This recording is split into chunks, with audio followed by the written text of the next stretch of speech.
Les doy la bienvenida al 46º evento del ciclo de homenajes de este año. Mi nombre es Tatiana Ayala y tengo el agrado de estar moderando este homenaje, donde conversaremos sobre la vida de Winston Churchill. La Fundación Club de la Libertad tiene el orgullo de organizar homenajes a hechos históricos o referentes al pensamiento liberal de diversas épocas, haciendo una revisión de sus ideas y teniendo en cuenta su natalicio.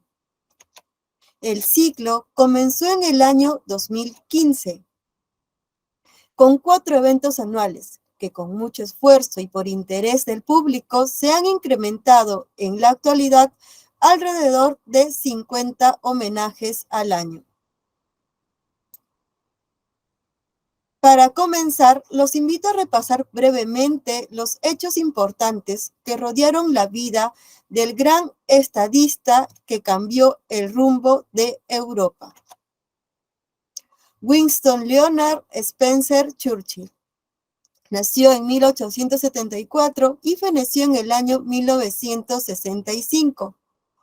Figura clave del siglo XX, prodigioso orador, ha sido soldado, escritor, periodista, parlamentario, pintor, estadista y primer ministro de Gran Bretaña. El proceso histórico a nivel mundial que hacen del siglo XX el inicio de un nuevo paradigma se ciñe con 2 acontecimientos globales con consecuencias humanas y económicas devastadoras: la Primera y la Segunda Guerra Mundial. De sus cenizas resurgirá la Guerra Fría.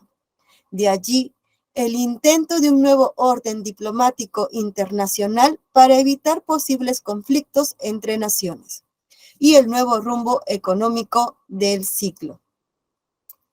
En una primera etapa de las hostilidades iniciadas en 1914, la Revolución Rusa de 1917 marcará la pauta de los movimientos revolucionarios de todo el mundo. La derrota de la Triple Entente en 1918 sellará la suerte del Imperio Alemán y el Imperio Austrohúngaro. Años más tarde, sobreviene en Europa y en Norteamérica el cataclismo económico desencadenado por la caída de la Bolsa de Nueva York en 1929. La siguiente década será en todo el mundo de restricciones económicas y crisis social. En 1936 estalla la Guerra Civil Española. Durará hasta 1939. Las democracias en el mundo aparecerán deslucidas frente al ascendiente poderío de la Unión Soviética y de los movimientos de fuerte contenido nacionalista e impronta totalitaria, el fascismo en Italia y el nacionalsocialismo en Alemania. Churchill advierte el peligro que representa el ascenso del Führer al poder, la quimera del pacifismo y la falacia del Pacto de Múnich. Factores estos que incidirán en el arrepentimiento de la opinión pública tras el inicio de la Segunda Guerra Mundial, comprendida entre 1939 y 1945. Bajo este contexto, es nombrado primer Lord del Almirantazgo y asume cargo del primer ministro británico. Insufla valor al pueblo británico ante la adversidad. Recibe el apoyo de Francia, pero sucumbe, negándose en toda instancia a forjar acuerdos con la Alemania nazi. Frustrada ante la Operación Relámpago, Londres sobrevive. Inglaterra es Churchill y Churchill es Inglaterra. Reorganiza la Real Fuerza Aérea e intenta aunar esfuerzos con los aliados, principalmente con Estados Unidos, que ante el inminente ataque a Pearl Harbor sobreviene la exitosa Operación Antorcha. De allí en más, en 1944, el desembarco en Normandía representa el principio del fin, el consecuente intento de frenar la expansión comunista y la rendición de la Alemania nazi hacia 1945 van a significar el triunfo. No obstante, en el plano interno sufrirá la disolución del Parlamento y la derrota en las ansiadas elecciones. Hacia 1946 proclama como única acción posible ante la amenaza mortal que representa para la democracia el expansionismo soviético, la unificación de los países europeos. La Guerra Fría inicia un nuevo escenario con una economía europea frágil y el surgimiento de dos grandes potencias, Estados Unidos y la Unión Soviética. El Plan Marshall, la creación de la OTAN y el Pacto de Varsovia constituyen características del periodo. A la par, se inició una serie de movimientos de descolonización en aquellos países que aún estaban bajo el control de países europeos. Muchos países africanos y asiáticos lograron su independencia entre los años 1945 y 1975. En las postrimerías del aludido escenario, Winston se convierte en un pacifista y una leyenda viva que recibe homenajes por todo el mundo. Nombrado caballero por la reina de Inglaterra y galardonado por el Nobel de Literatura en 1953, deslumbra allá donde va. Su dimisión en el cargo de primer ministro deviene en abril de 1955. El heredero de los Marlborough soñaba con una Gran Bretaña fuerte y un mundo de paz, recordando el lema esfuerzo, sudor y lágrimas, y la proclama al pueblo británico. Esta es nuestra victoria, la victoria de la causa por la libertad en todas partes. Es que en el día de hoy celebramos el natalicio del hombre que cambió los destinos de Inglaterra y del mundo entero. Para este homenaje contamos con la participación del siguiente disertante: Ricardo Sondermann, empresario, administrador, consultor y editor de libros, máster en comunicación y autor de Churchill, Ciencia por tras dos discursos. Les recuerdo que mientras el disertante va exponiendo sus ideas, los oyentes pueden ir dejando sus preguntas o inquietudes en el chat. Así, en el final de la exposición, se abre el conversatorio para que el orador pueda responderlas. Con esto, invito adelante a Ricardo.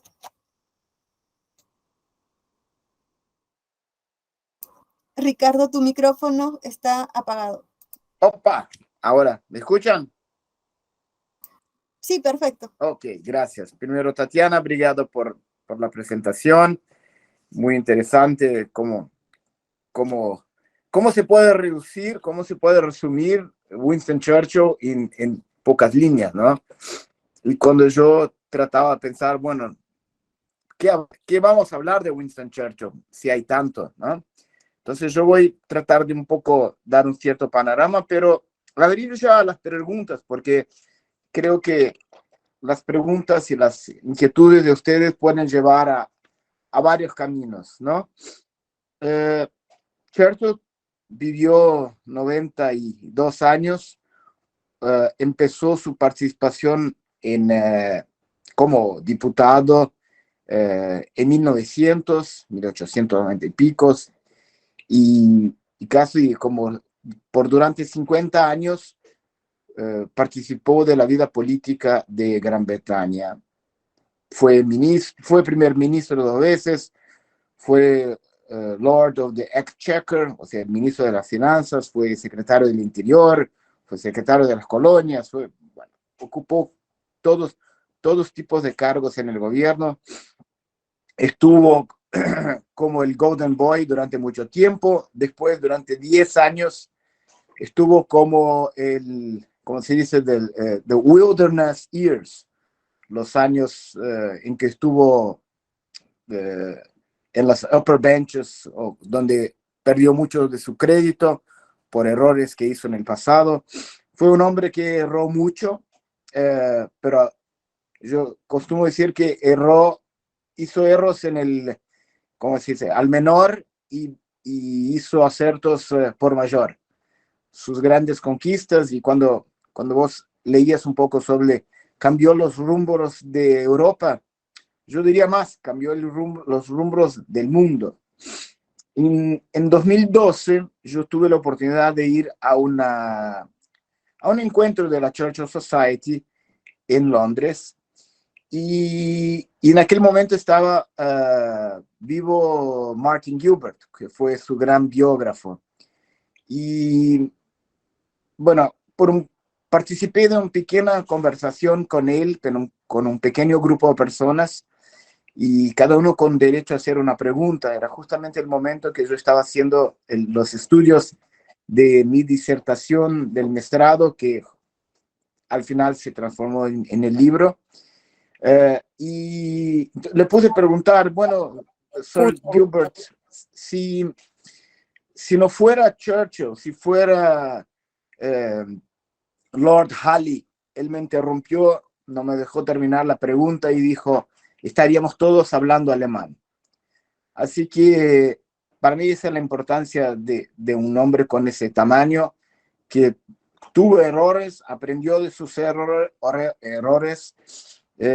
y pudo durante grande parte o en la primera parte de la Segunda Guerra conducir y resistir en nombre de la sociedad judía cristiana contra una amenaza terrible que era el nazismo. Y de cierta forma su visión su visión de largo plazo, es lo que es lo que ayudó a construir el hombre que hoy entendemos ser. En 1929, después de que Hitler escribió Mein Kampf, después que estuvo preso y salió y vuelve a la vida política, él dice, este hombre nos va a destrozar el mundo. Este hombre va a nos destruir. Representa todo lo que entendemos que no es correcto. Y bueno, en 1933 Hitler se torna chanceler, electo con apoyo de los empresarios, de los bancos. Muchos judíos votaron en Hitler con la idea de que, bueno, lo vamos a controlar, lo tenemos en el bolsillo, y bueno, se mostró que no era así. Y hay un caso en 1932 que Churchill está en Alemania y está en la misma ciudad que está Hitler, y Hitler le invita le quería conocer a este grande inglés. Y Hitler y Churchill ya a su momento dijo, con este tipo no me voy a encontrar, no voy a estar junto de forma alguna. Entonces, o sea, una visión increíble del futuro y una percepción del malo que iba a pasar. Entonces, para mí, a veces me preguntan si se puede reducir Churchill a algunas palabras. Yo diría, la primera palabra es que era un luchador por la libertad. La libertad en el sentido amplio, no solo la libertad en el sentido liberal clásico, o de liberalismo, así, pero en el sentido de que no hay cómo estamos en una sociedad que no sea libre, que las personas no puedan expresarse. Eso es Lord Acton en su esencia, ¿no? Voy a defender a la muerte el derecho de que pueda decir todo lo que quieras, mismo que sea contra yo. Entonces, en este sentido, Churchill era un fighter freedom, freedom fighter, ¿no? El otro punto era que, bueno, al final de su vida se transformó a una persona muy objetiva, con una visión muy clara de las cosas. Hay que entender también que él no siempre fue una persona que tuviera la admiración de todos. Hasta hoy me preguntan por cosas como el hambre en la India, o que era, qué sé yo, machista y cosas así. Pero hay que analizar y hay que estudiar las personas en el contexto del momento. Hay una forma hoy de ver el mundo que es el presenteísmo, ¿no? Analizar con los ojos de hoy los hechos del pasado. Es imposible, porque actitudes que tuvimos en el pasado, nosotros que estamos acá en esta charla, y tomamos decisiones, fueron basadas en lo que sabíamos, en lo que éramos, en lo que pensábamos a su momento. Y al pasar de los años vamos cambiando de ideas. Deberíamos, ¿no? A veces cambiar de ideas. Entonces Churchill creo que tiene esa capacidad de ir transformándose y ir adaptándose. Él en la Primera Guerra Mundial fue el orden del almirantado, o lo que es el ministro de la Marina. Tuvo la decisión estratégica de abrir un segundo front de batalla, que era lo que iba a hacer en Turquía, en la península de Galípoli o Galípoli, y fue un gran fracaso militar. No tanto por culpa de él, pero como era el jefe, es su responsabilidad. Hubo problemas con las tropas del ejército, con general Kirchner, Kirchner, ¿no? Nada que ver con los K. Entonces, que tuvo problemas de no tenía tropas suficientes, no tenían la inteligencia. Bueno, fue un fracaso. Decenas de miles de soldados murieron o fueron dados baja. Entonces, por eso se refletió a su momento en la postergación de un segundo frente en la batalla, en la Segunda Guerra Mundial, que Churchill no lo hizo en 42, no lo hizo en 43, entonces al final en 44, con el apoyo militar macizo de los Estados Unidos, y ahí a su momento, en la segunda fase de la guerra, él pasa a ser un coadyuvante. Él no es el hombre de frente, porque ahí están ya los americanos. Pero igual, con la visión de Churchill y con todo lo que representaba frente a las tropas y al mundo. Churchill entonces termina la guerra, pierde las elecciones. Mucha gente me pregunta por qué.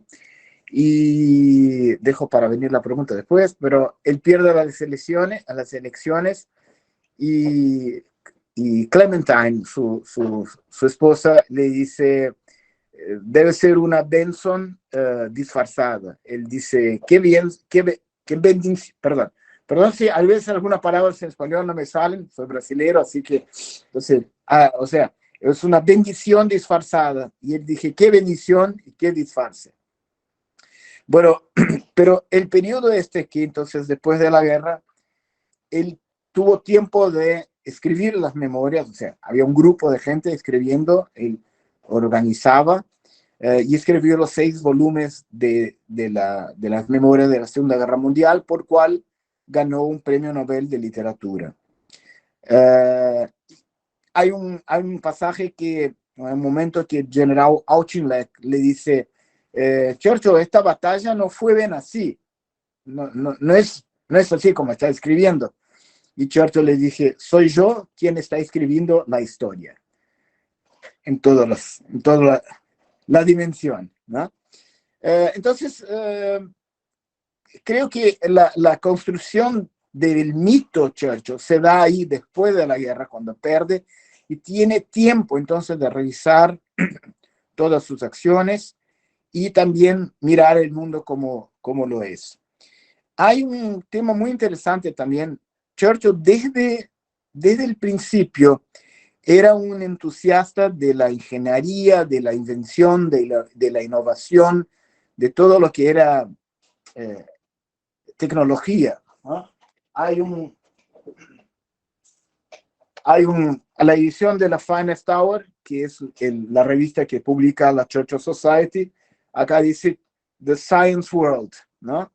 o sea, de Scientific World. Él tenía, por ejemplo, en la Primera Guerra Mundial, él veía cuán improductivo era el tema de las batallas, que la gente salía de las trincheras, salía de un agujero en el piso y llevaba una bala y chao, y miles y miles de soldados morían por.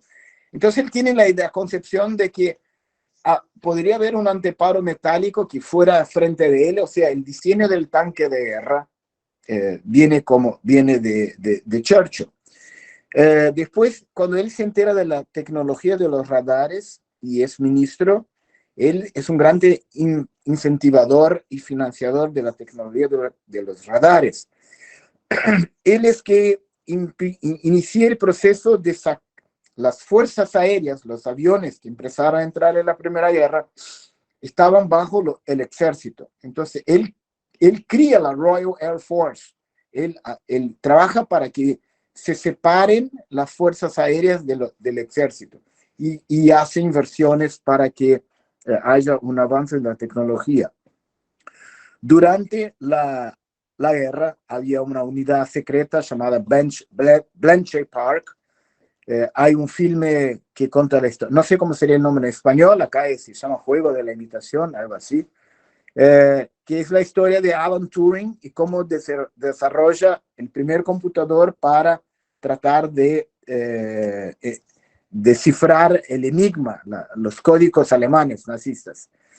Entonces, y esto es verdad, Alan Turing y los cientistas no tienen gente, no tienen plata, y sus superiores absolutamente contra lo que están haciendo ellos.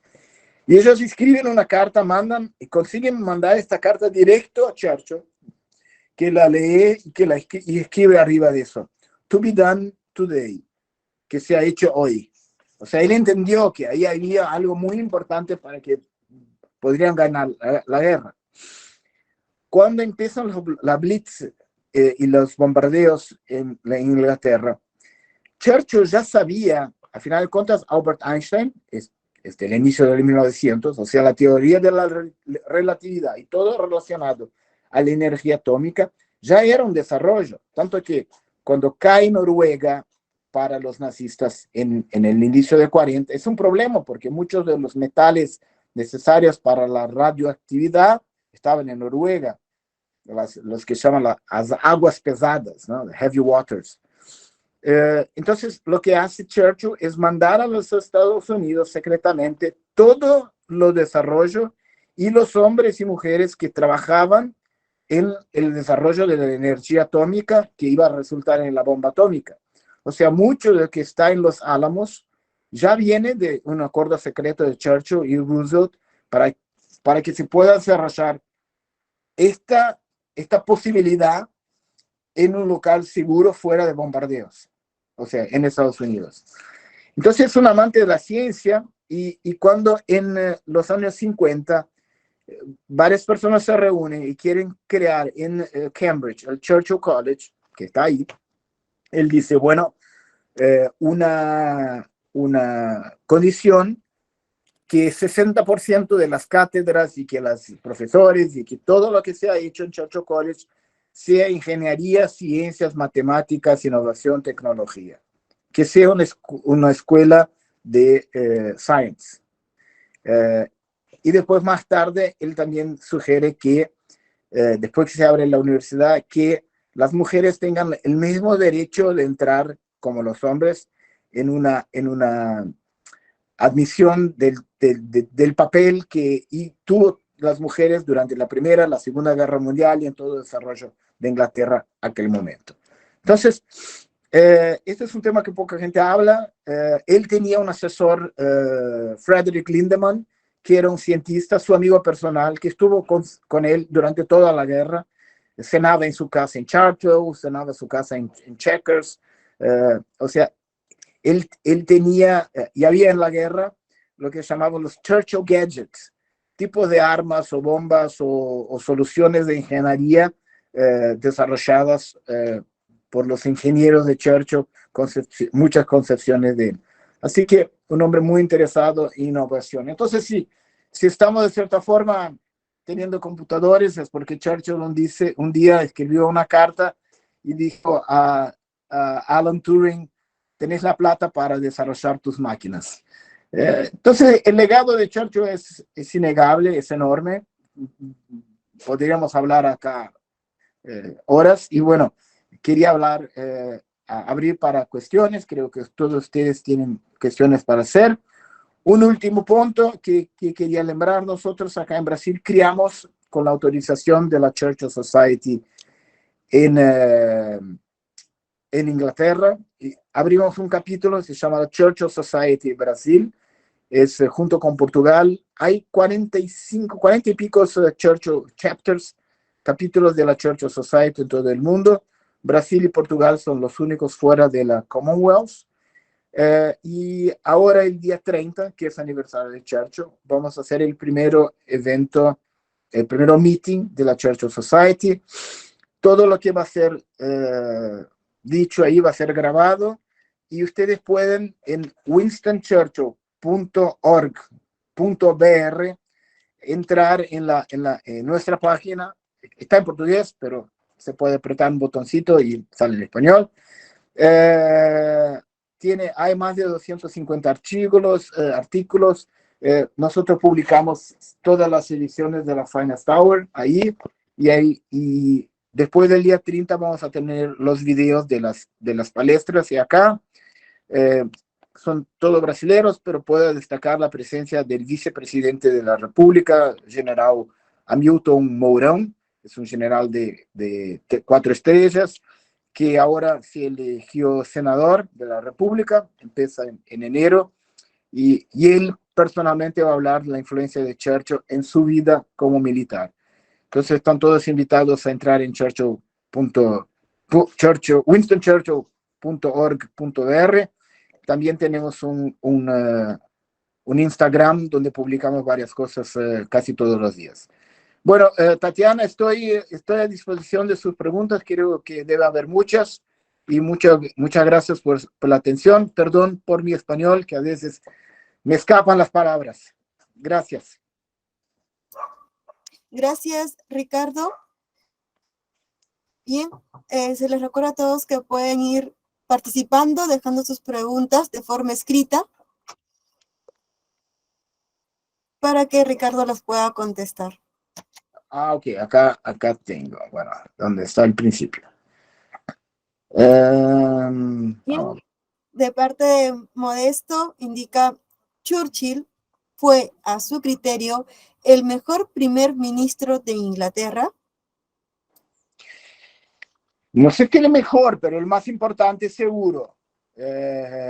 Todos fueron importantes a sus tiempos. Por ejemplo, Disraeli, en el periodo de la reina Victoria, fue un ministro muy importante. Pero Churchill, sí, considerado y electo por la BBC el más importante de los ingleses, porque agarró a Inglaterra, luchó una guerra mundial que ninguno de los otros había luchado y la ganó, ¿no? En el segundo mandato fue, de cierta forma, la persona que, como se dice en español, pero moldó o dio las primeras instrucciones a una de las más importantes reinas que tuvo Inglaterra. Entonces, la reina Elizabeth tuvo 14 primeros ministros y empezó su vida con Winston Churchill. Tanto hay un pasaje, hay un momento cuando viene Tony Blair, que al principio a ella no le encantaba mucho, y le dijo en la presentación, dice: mira, vos sos mi ministro número X, lembrando que yo empecé con Winston Churchill. Así que sí, el más importante, sin duda. El mejor, no sé, pero el más importante seguro.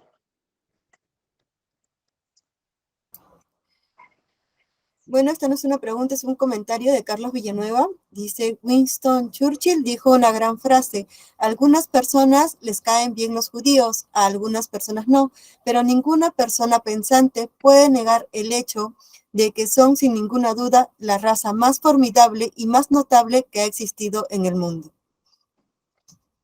Winston Churchill tenía presencia muy fuerte en la comunidad judía, le gustaban los judíos, él entendía que los judíos eran la base de la sociedad occidental. Él era electo por distritos que había muchos judíos. Él entendió la importancia de un Estado, de la existencia de Israel, tanto cuando Balfour hace la declaración Balfour, él es uno de los que trata de hacer con que haya la difusión de la declaración Balfour. A ver si encuentro acá. Acá.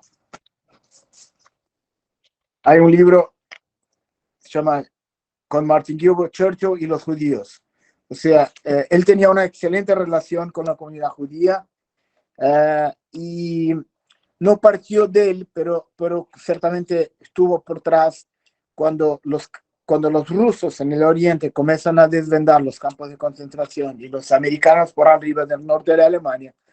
Eisenhower, Zhukov y Montgomery toman la decisión de que de forma alguna los campos de concentración fueran destrozados o destruidos, porque para que nunca dijeran que esto no aconteció.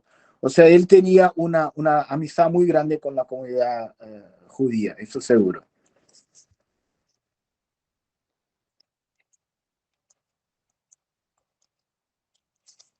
Está en muto.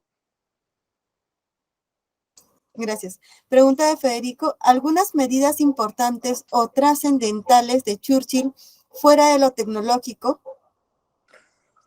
Uy, sí, sin duda.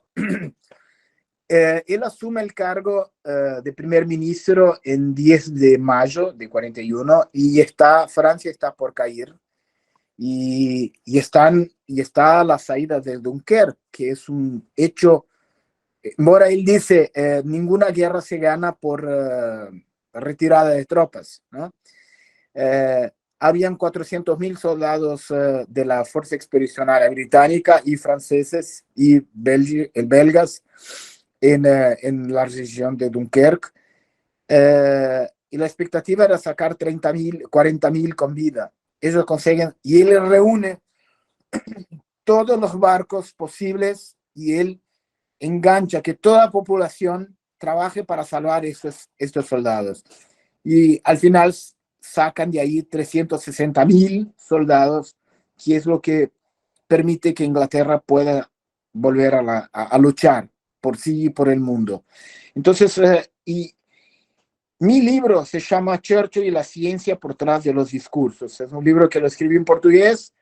Me encantaría mucho que fuera traducido para el español. Yo hago la análisis de discursos de Churchill, porque era lo que tenía él a su momento. Él tenía su palabra, él tenía la fuerza de las palabras para juntar a la gente para que crean que podían ganar. Entonces, sus discursos creo que son fundamentales para juntar el mundo. Hay un libro que lo escribió, la verdad, fue su nieto, también Winston Churchill, que juntó discursos y después lo publicó. Y hay una pasaje en el inicio que dice que una señora que vivía en Polonia y que estaba en el gueto y que escuchaban, que la familia toda escuchaban en la radio a este hombre hablando, que no lo entendía, ella no le entendía, pero ella entendió, comprendió que este hombre mantendría la lucha y que por él podría sobrevivir. Al final esa señora sobrevivió a un campo de concentración, fue salva por el ejército inglés y está con su marido, que era el soldado que le salvó en el campo de concentración, que era un soldado inglés que al final se casó con él. Entonces, la importancia de las palabras, la importancia de mantener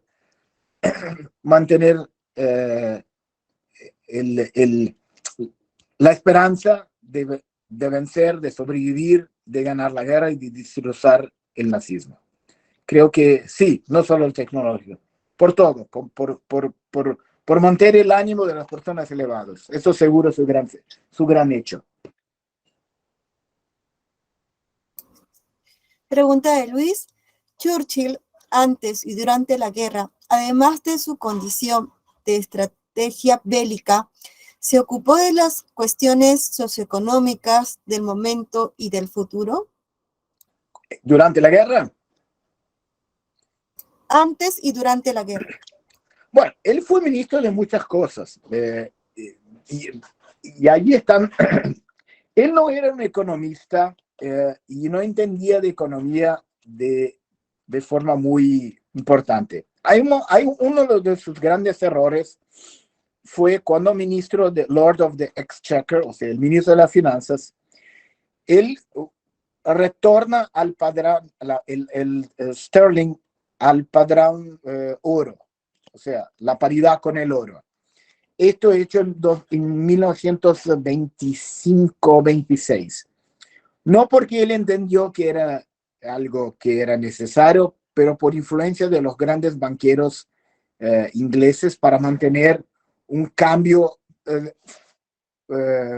favorable.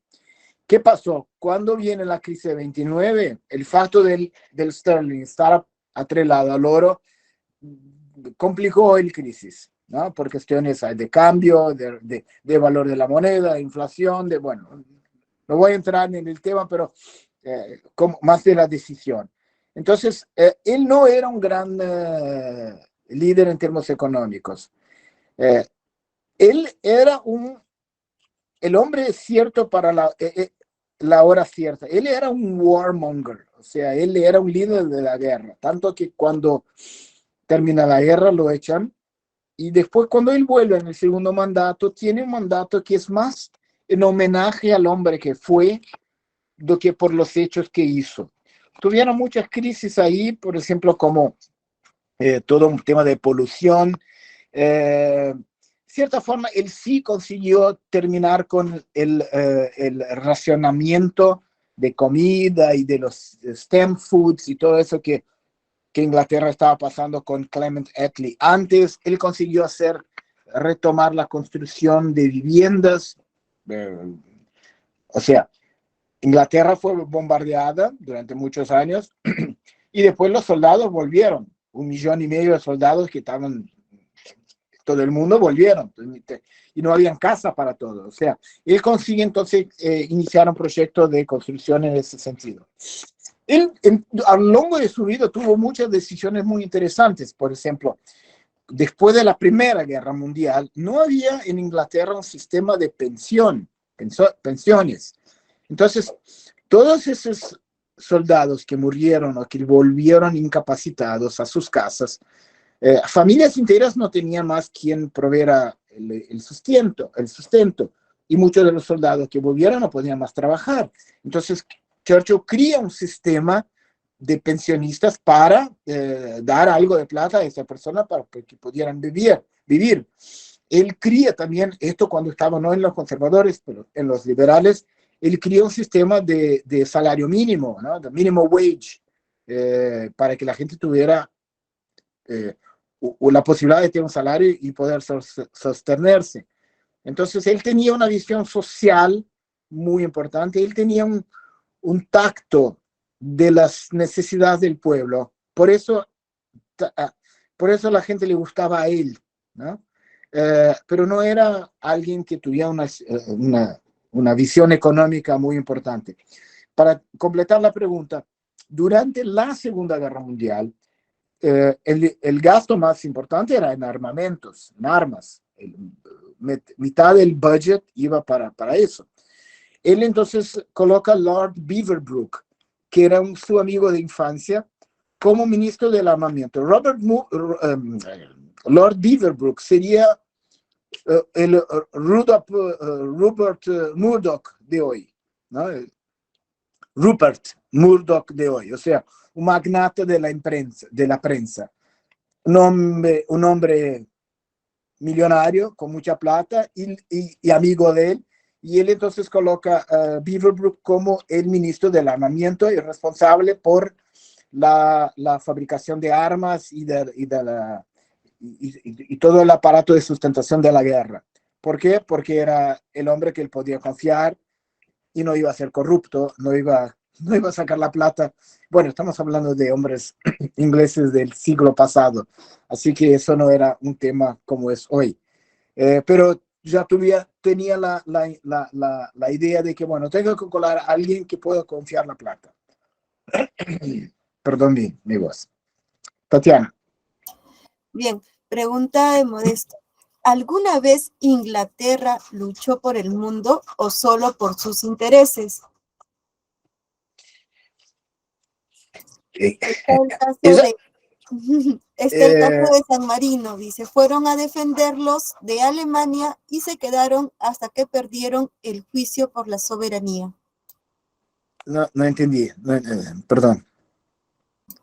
La pregunta va con el comentario. Dice, o sea, ¿alguna vez Inglaterra luchó por el mundo o solo por sus intereses? Está el caso de San Marino, fueron a defenderlos de Alemania y se quedaron hasta que perdieron el juicio por la soberanía. Bueno, vamos a separar acá el tema de que era un imperio donde el sol nunca se ponía, ¿ok? Era un imperio que empezaba Inglaterra, daba vuelta al mundo, Canadá, Australia, África, decenas de países, India, islas en el Pacífico, Malasia, etc. Era un imperio, luchaba por su imperio, claro. Pero cuando se quedó sola, sin Francia, sin Bélgica, luchó por la civilización occidental. Obviamente luchaba por su imperio. Tanto que hay una disputa hay una agenda escondida de Roosevelt, que Roosevelt tenía interés en destrozar el imperio británico.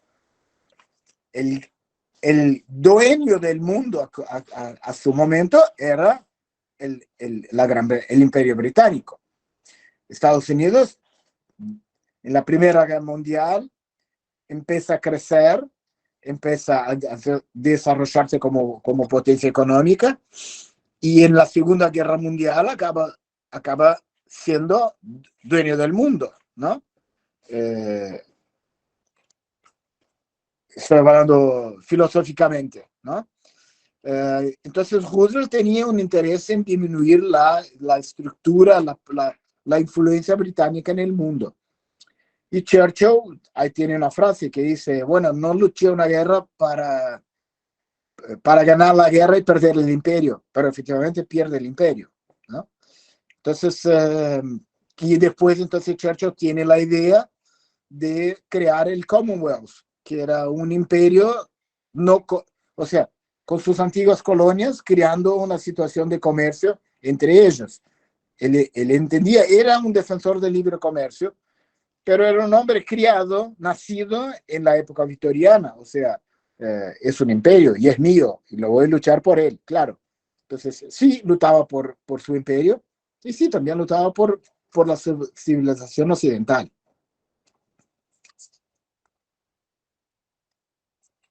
Gracias, Ricardo. No habiendo más preguntas, te invitaría a que nos puedas dar una conclusión. Claro. Perdón. A veces me preguntan por qué Churchill perdió la guerra. Hoy no me preguntaron, pero voy al tema. Churchill pierde la guerra. Y para mí eso es un tema que demuestra la grandeza, el tamaño formidable que tiene Churchill. Él tenía la comprensión de las personas, y él no entendió en su momento, o sea, él tenía tropas en Yugoslavia y en Grecia, y él entendió que debería liberar Hungría y Checoslovaquia del comunismo. Él derrotó el nazismo, pero él entendía que el comunismo era tan peor cuanto el nazismo, ¿no? Tanto que en su discurso en la Universidad de Westminster, en Fulton, Missouri, él dijo: una cortina de hierro ha bajado entre Stettin y el Báltico, y el Adriático. Entonces, él no entendió que los soldados estaban cansados de guerra, pero él entendía la importancia de luchar contra el comunismo. Para mí era un hombre que entonces, encima de todo, entendí el valor de la libertad. Vuelvo al principio de nuestra charla. Y para mí eso es el tema más importante. Si estamos hablando acá de un club de la libertad, ese es el valor principal. O sea, y ahora hablo de experiencia. Estoy en Brasil, acabamos de tener una elección y vamos a tener un gran problema enfrente. Y la libertad en Brasil ya está siendo destrozada por nuestro Supremo Tribunal Federal, que es una forma horrible. Estamos viviendo tiempos muy peligrosos en Sudamérica y la lembranza de Churchill es importante. Nuestro ejercicio de hablar de Churchill es el ejercicio de mantener acesa the flames, ¿no? Las llamas de la libertad. Y no es que es lo más importante. Y para mí el tema de que perdió la elección, que tuvo muchos errores, es como cada uno de nosotros. Nosotros hicimos muchos errores en nuestra vida, pero también también acertamos. Y tuvimos la grandeza de entender que así es la vida, ¿no? Hoy vivimos en un mundo que si dices algo que sueña mal a alguien, sos cancelado, sos eliminado de las redes digitales. O sea, vivimos tiempos muy, muy, muy extraños, muy confusos. Hay un dicho árabe que dice que personas fuertes crían tiempos fáciles crean personas flacas, personas flacas crean tiempos difíciles crean personas fuertes. Estoy hablando con gente que fue creada en tiempos muy difíciles. Yo nací en la dictadura brasileña, ustedes enfrentaron la dictadura en Argentina, muy terrible. Luchamos por la libertad, creamos un Estado democrático, creamos una vida fácil para que lo vinieran después, y ahora todos se ofenden por palabras. La palabra democracia no tiene más el sentido que tenía antes. Y estamos hablando con personas muy difíciles, personas flacas que estamos viviendo tiempos difíciles. Es un ciclo. Se me pregunta a veces, ¿hay líderes como Churchill hoy? No, de forma ninguna, no hay, porque no hay la materia prima. Pero lo que sí podemos tener son actitudes churchillianas, actitudes de grandeza, de visión y de resiliencia y de persistencia, y de nunca esquecer que tenemos que luchar por la libertad, que la lucha por la libertad es la eterna vigilancia. Hay tiempos oscuros, hay tiempos más claros, pero acá estamos y acá seguiremos. Entonces, Tatiana, muchas gracias por la invitación. Estoy siempre a su disposición. Si puedan seguirnos en nuestras páginas, será un placer. Y quizá un día hagamos un meeting de The Churchill Society en Argentina.